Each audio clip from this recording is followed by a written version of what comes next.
আপনারা অনেকে চাচ্ছেন আপনাদের ফেসবুক মেসেঞ্জারটাকে একদম পার্মানেন্টলিভাবে সারা জীবনের জন্য ডিলিট করে দিতে। যদি তা হয় আজকের এই ভিডিওটা সম্পূর্ণ দেখেন। আজকের এই ভিডিওতে আমি আপনাদেরকে দেখাবো আপনাদের ফেসবুক মেসেঞ্জার অ্যাপসটাকে বা অ্যাকাউন্টটাকে আপনারা কীভাবে একদম পার্মানেন্টলিভাবে সারা জীবনের জন্য ডিলিট করে দিবেন সেটা দেখাবো আজকের এই ভিডিওতে। তো চলুন কথা না বাড়িয়ে ভিডিওটা শুরু করা যাক।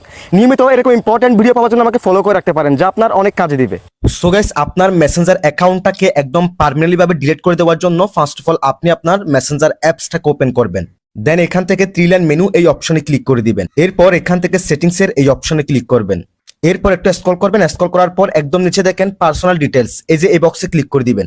দেন এখান থেকে পার্সোনাল ডিটেলস এই অপশনে ক্লিক করে দিবেন। এরপর এখান থেকে অ্যাকাউন্ট ওনারশিপ অ্যান্ড কন্ট্রোল এই অপশনে ক্লিক করে দিবেন। এরপর এখান থেকে ডিঅ্যাক্টিভেশন অর ডিলেশন এই অপশনে ক্লিক করে দিবেন। দেন এখান থেকে আপনার অ্যাকাউন্টটাকে সিলেক্টেড করে নেবেন। এরপর এখান থেকে ডিলিট অ্যাকাউন্ট এটাকে সিলেক্টেড করে নেবেন। দেন কন্টিনিউ অপশনে ক্লিক করে দিবেন। এরপর আবার কন্টিনিউ অপশনে ক্লিক করে দিবেন। এরপর এখান থেকে যে কোনো একটি রিজন সিলেক্টেড করে নেবেন। দেন এখান থেকে কন্টিনিউ অপশনে ক্লিক করে দিবেন। এরপর এখান থেকে কন্টিনিউ অপশনে ক্লিক করে দিবেন। এরপর একটা স্ক্রল করবেন। দেন কন্টিনিউ অপশনে ক্লিক করে দিবেন। এরপর এখানে আপনার ফেসবুক অ্যাকাউন্টের পাসওয়ার্ডটি দিয়ে দিবেন। দেন কন্টিনিউ অপশনে ক্লিক করে দিবেন। দেন ডিলিট অ্যাকাউন্টে ক্লিক করলে আপনার মেসেঞ্জার অ্যাকাউন্টে একদম পার্মানেন্ট ভাবে সারা জীবনের জন্য ডিলিট হয়ে যাবে।